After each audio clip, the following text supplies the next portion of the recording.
Boa noite. Muito bom estar aqui nesse dia especial, nessa Campus Party edição digital, para falar um pouco sobre educação em tempos de pandemia, dilemas e perspectivas. Nesse que é um grande evento, Campus Party já é consagrada como um dos grandes eventos de inovação e tecnologia, que ajuda a pensar o futuro do mundo e que, mais uma vez, inova nesse momento de isolamento social e de pandemia ao pensar uma edição digital. Né? Então, a Campus é o maior evento de inovação, de criatividade. Eu gosto muito dessa frase, força dessa edição, dedicada aos criadores do futuro. Né? Essa ideia de pensar todos esses participantes, os campuseiros, como grandes criadores do futuro, é algo muito importante, que eu valorizo muito.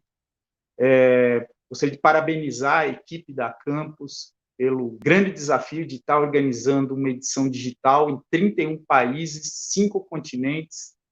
Queria mandar uma mensagem, um parabéns para o Francesco, para o Thales, que são grandes líderes e que conseguem fazer essa magia se transformar em realidade e tocar o coração de milhares de jovens de todo o planeta nesse grande desafio que é essa edição digital e que está pensando, né, essa ideia do reboot, né, que é isso, né, nós estamos num momento em que o planeta está se reconfigurando.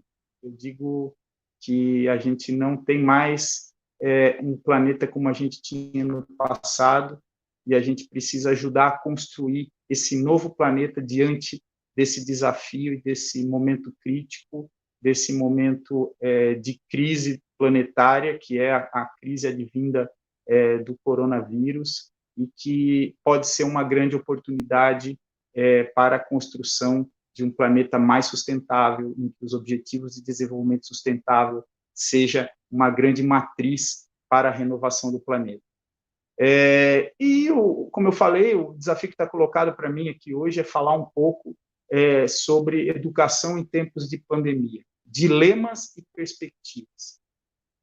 E o cenário que todos estão acompanhando é um cenário muito crítico, né? Nós temos hoje mais de 1 bilhão e 100 milhões de estudantes que tiveram que paralisar o seu processo de aprendizagem,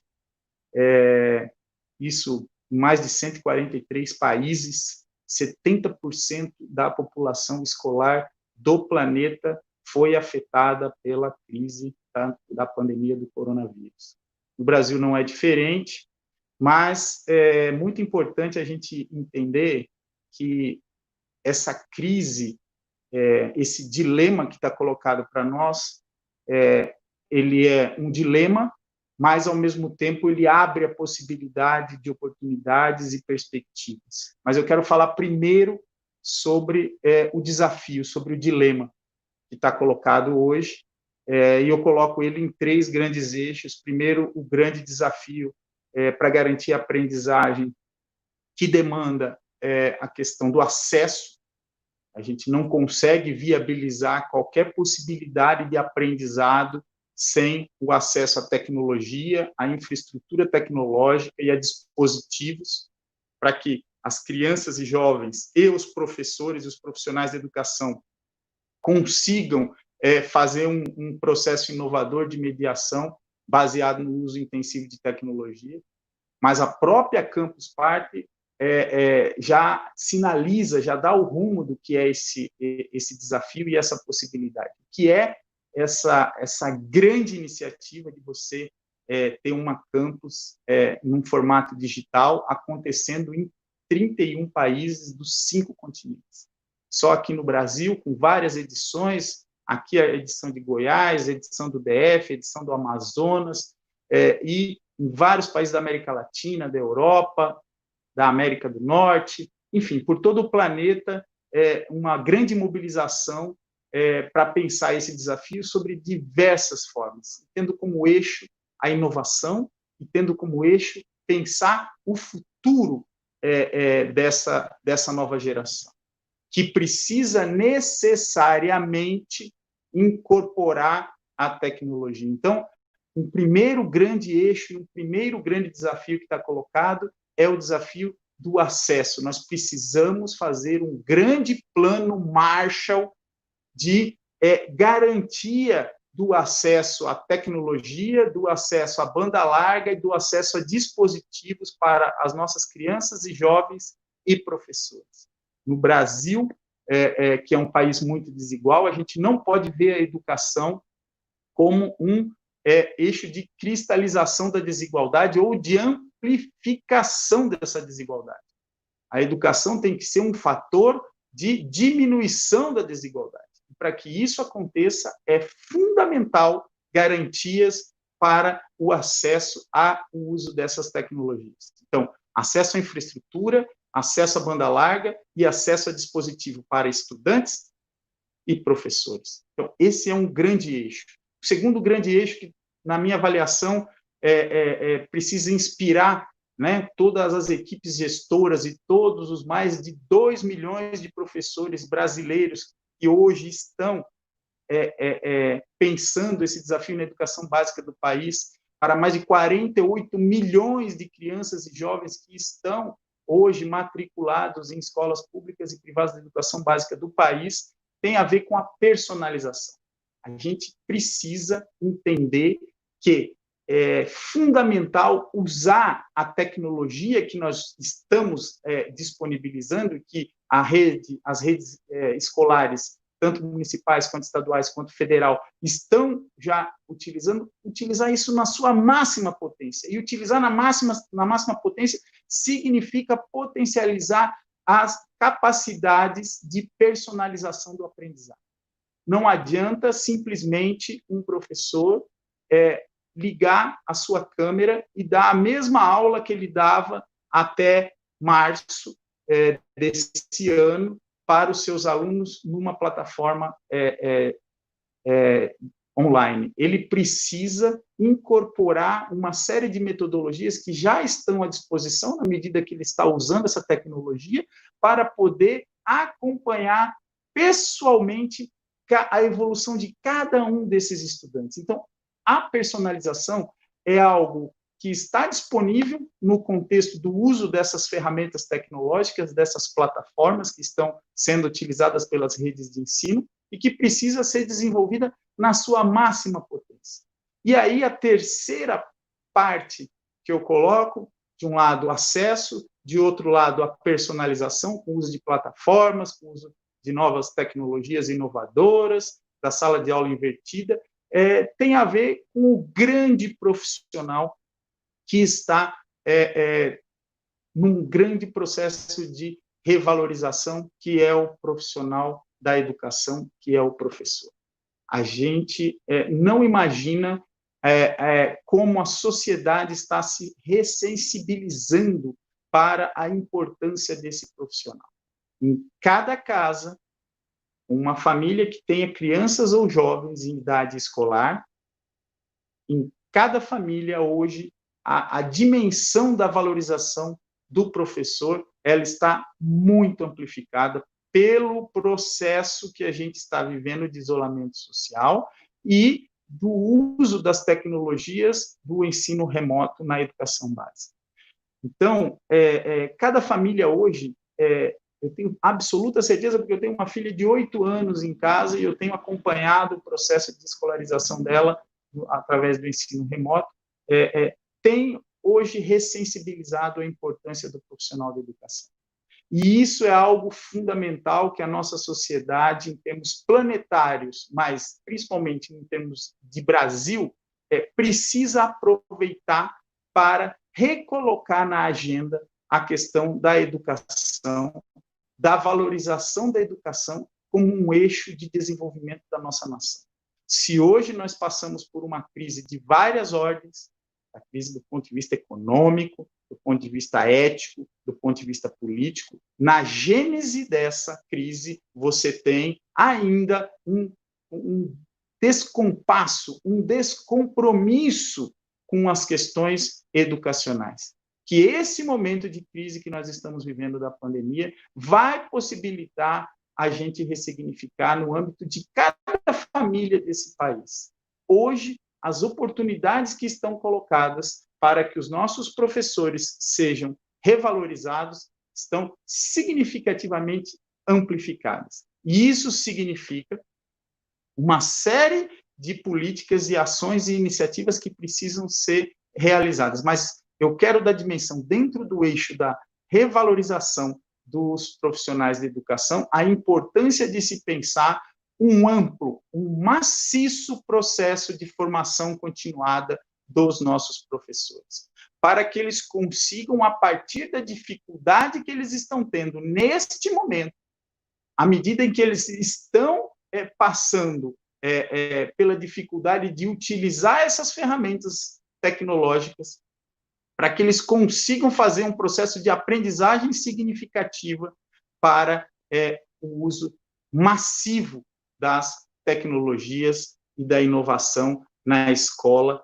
e na sala de aula. Então, sobre essa perspectiva, o que a gente tem vivido é uma grande possibilidade, uma grande perspectiva que está colocada para a nossa educação pública brasileira, de se utilizar desse momento infeliz, desse momento de crise, para que possa dar um grande salto e potencializar o acesso e o uso dessas tecnologias a partir de uma perspectiva de uso intensivo dela nesse momento, para que ele consiga incorporar isso e fazer com que a educação brasileira consiga dar um grande salto, que é já uma demanda e que está colocado e que é sabido, mas que não estava até então na agenda pública. Eu acredito que é o momento do nosso país utilizar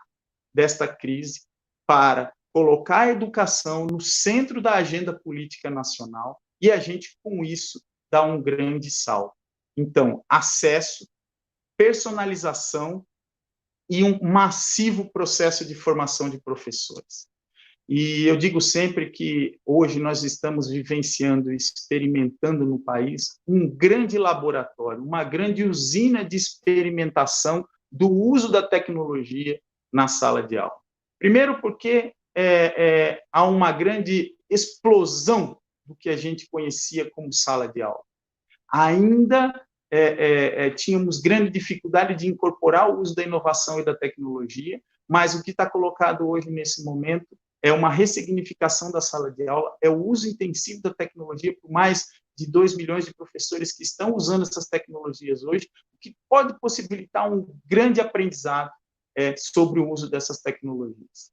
E uma questão que eu tenho colocado por onde passo, e aqui na campus eu quero deixar essa mensagem, é a possibilidade que os nossos professores e os nossos pais têm de, nesse momento de uso dessas tecnologias, eles conseguirem dar visibilidade, que eles consigam iluminar boas práticas de uso da tecnologia nesse processo de ensino remoto, de ensino à distância na educação básica. Então, eu estou fazendo um grande chamado para uma ação que a Frente Nacional pela Qualidade na Educação está lançando, já lançou há um tempo, que é uma hashtag Pensar para Frente. Imaginem que cada pai, que cada professor que tiver uma ação interessante, inovadora, disruptiva do uso da tecnologia, que ele consiga divulgar essa ação, que ele consiga apresentar isso nas redes sociais e utilizar a hashtag Pensar para Frente. Se todos os professores que estiverem fazendo uso da tecnologia registrarem pelo menos uma prática e registrar, seja nas redes sociais, seja no Facebook, seja no Twitter, seja no Instagram, e registrar isso com uma hashtag Pensar para Frente, a gente vai estar conseguindo monitorar e dar visibilidade para um conjunto incrível de iniciativas educacionais inovadoras, fazendo com que o país consiga aproveitar esse momento e transformar esse momento de crise num grande momento de aprendizado do uso das tecnologias na educação básica. Então, eu faço esse chamado para todos os pais, para todos os professores que estão assistindo a gente nesse grande evento que é a Campus Party, para que façam experimentação, usem a tecnologia, registrem ela nas redes sociais e usem essa hashtag Pensar para Frente. A gente vai ter, dessa forma, como fazer esse acompanhamento, porque a hashtag consegue dar visibilidade, né, para quem faz esse tipo de monitoramento, e a gente vai ter registrado milhares de iniciativas sobre o uso de tecnologia na educação básica. Então, eu queria deixar uma mensagem de agradecimento pela oportunidade de falar sobre esse tema, sobre o desafio que está colocado para a educação básica. Tenho recebido várias mensagens, Gustavo, outros colegas que estão aí falando, o Maicon, mas é fato que também a gente tem a limitação do tempo, a gente já está acabando, tem só mais alguns poucos minutos, deixa eu ver aqui o que é que estão falando. Espera aí. O Maicon perguntando se pensa em aumentar investimentos tecnológicos, muitas escolas do interior. Então, Maicon, essa é uma das questões que eu falei, a questão da dificuldade do acesso é uma das grandes preocupações iniciais que a gente precisa ter. A gente precisa usar os recursos que estão disponíveis já no âmbito do orçamento federal, pelo FUST, por exemplo, que é o Fundo de Universalização de Tecnologia, que são bilhões de reais que estão disponíveis para garantir esse acesso. A gente tem uma série de instrumentos no âmbito do governo federal para desenvolver políticas indutivas e ter como meta a garantia do acesso à tecnologia, de um lado, e a dispositivos e a banda larga, de outro, para todos os estudantes desse país, aos 48 milhões de estudantes, e aos 2 milhões de professores desse país, 150 mil diretores de escola. Então, isso tem que ser a prioridade zero. Estados americanos, por exemplo, a Califórnia, já tem mapeado, inclusive, o custo disso. Para você garantir lá na Califórnia, foi feita recentemente a divulgação disso, nos meios de comunicação, que para você garantir o acesso, que ainda não existe nos Estados Unidos, no estado da Califórnia, para 10% da comunidade estudantil, você vai investir cerca de 600 milhões de dólares. A gente tem hoje dados do censo escolar, que já mapeiam a quantidade de escolas que não têm acesso a isso, mas também é possível, sim, fazer rapidamente, as nossas redes conseguirem um grande levantamento de quantos estudantes e professores não têm acesso, para que seja cobrado do governo federal uma grande política de indução e acesso em ampla escala, não só de Wi-Fi, como de dispositivo para que esses estudantes e professores possam fazer uso da tecnologia. Então, essa é uma questão que deveria estar sendo resolvida, no máximo, nos próximos 60 dias. E essa é uma questão que tem que ser encarada como prioritária. Não é algo para a gente deixar para depois. A gente tem plenas condições, todo o governo brasileiro, governo federal, governos estaduais e governos municipais estão funcionando, tem todas as ferramentas disponíveis hoje para poder pensar em fazer um grande desenvolvimento de uma compra ou de uma encomenda tecnológica que consiga dar oportunidade para que esses estudantes, professores e gestores da rede pública tenham acesso à internet. E, ao mesmo tempo, pensar nessas outras duas dimensões, a questão da personalização, que é a partir do momento que esse estudante estiver fazendo uso dessas ferramentas, ele possa ser acompanhado no seu processo de garantia do direito de aprender, e essas ferramentas dando aos professores o feedback para que eles possam fazer um acompanhamento fino da evolução do aprendizado, e essa terceira dimensão que tem a ver com um amplo processo de formação dos professores, baseado nessa perspectiva que está colocada para todos nós, que estamos ressensibilizados para a importância do profissional de educação, para o professor, nesse momento de isolamento social. Então, precisamos pensar com urgência e dando a relativa importância e o peso específico que essa questão tem. Nós temos que aproveitar esse momento para repensar a escola que a gente tem para este novo momento imaginando que esse momento é fundamental para essa e para as próximas gerações. Eu estou vendo aqui o professor o Gerlúcio Moura falando parabéns pela palestra, pergunta como ficam as aulas práticas e o acesso ao ensino fundamental e superior, ponto de vista sobre práticas online. Você tem muitas metodologias, Gerlúcio, que podem ajudar no ensino do ponto de vista da prática, inclusive com laboratórios virtuais no campo da ciência, e isso é algo fantástico, algo que a gente não tem hoje nas nossas escolas, que são, tem cerca de 30% apenas das escolas públicas do país tem laboratórios de informática e ou de ciências, e a gente tem a possibilidade, com o uso da tecnologia, do ensino EAD, de disponibilizar esses laboratórios de forma virtual para todos os estudantes. Então, tem como a gente utilizar isso para dar um grande salto de qualidade do ponto de vista do aprendizado prático, sim.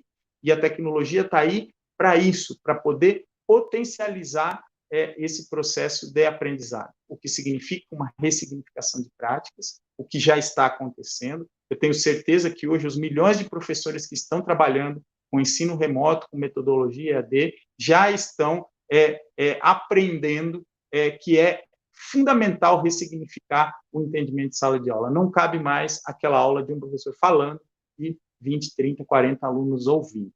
Então, eu quero deixar aqui a minha mensagem de agradecimento para todos que nos ouviram. A Carolina também está falando de inovação, acredito que as fronteiras físicas permitirão um grupo maior de profissionais contribuir.